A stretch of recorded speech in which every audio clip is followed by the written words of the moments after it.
மட்டும்தான் நடக்கும் சிஸ்டர். இப்போ என்னோட ஸ்டோரி எனக்கு உங்களுக்கு புரியுதா? நான் எந்த இடத்துல இருந்து வந்திருக்கேன்னு உங்களுக்கு கெஸ் பண்ண முடியுதா? நான் எதுக்காக ஓலை விடுன்னு சொல்றேன்னா, இது வந்து வீடியோ போடுறதுக்கும் மற்றதுக்கெல்லாம் கூட இல்லை.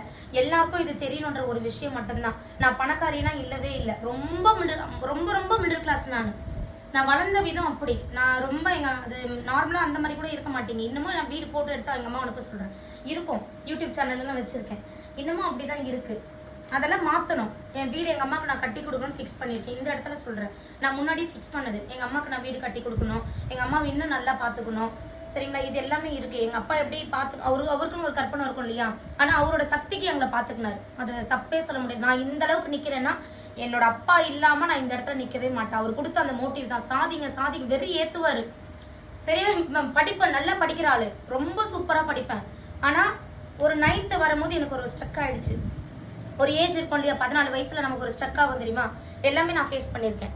அந்த இடத்துல எனக்கு ஸ்ட்ரக் ஆகிடுச்சு. 10th மார்க் அவுட்டு, அதுக்கப்புறம் 11th 12th மார்க் அவுட்னா பாஸு.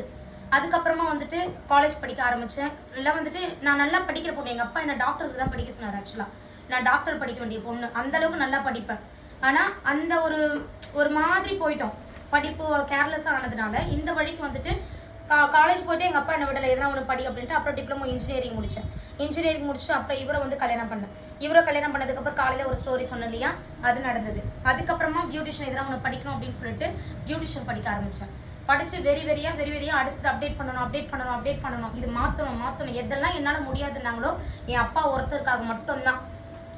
அவர் வந்து நினச்சது எல்லாமே வேற மாதிரி இருக்கணும். அதுக்கப்புறம் என்னை மோட்டிவேட் பண்ணுறது சார் மட்டும்தான். என்னை சுற்றி பண்ணுவாங்க. என்னோட அக்கா, என்னோட தம்பி எல்லாருமே பண்ணுவாங்க.